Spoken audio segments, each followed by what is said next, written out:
My name is Raymond Shook. Today's date is April 27, 2024. Instructor's name is Scott Farr. This is our FTH 202 Module 1 assignment. Most of what I speak about today comes from experience in my own shop. I am a Type 7 FFL. I do gunsmithing, do manufacturing, and we'll be going over deficiencies in past revolver designs and what modifications or adjustments were made and how they work. We will also be going over deficiencies in the modern revolver and how a gunsmith can fix these issues. If I had more time, I would actually show in more detail on how these issues can be fixed. May end up doing some follow-up videos later on. Starting out, we're going to go over a couple of deficiencies in the past firearm designs.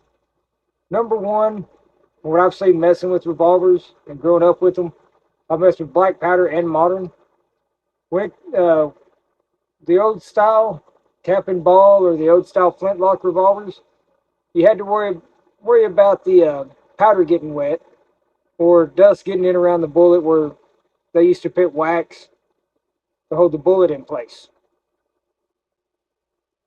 The way that was fixed was with modern cartridges, which have the primer in place of the percussion cap and the powder inside a casing with the bullet on top of it. That helps keep everything dry. These rounds can be fired in the rain, dusty conditions. They can even be fired underwater. Another thing was the single action function. Over the years, there's been many improvements made to the double action. You have the double action and the double single action.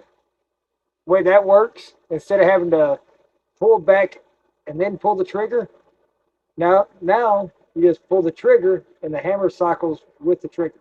And as you pull the trigger back, it falls, and every time you pull it, the hammer works. Deficiencies in today's firearms and revolvers, I personally haven't seen a whole lot of major deficiencies. The ones that I mainly see in my shop would have to be with grips.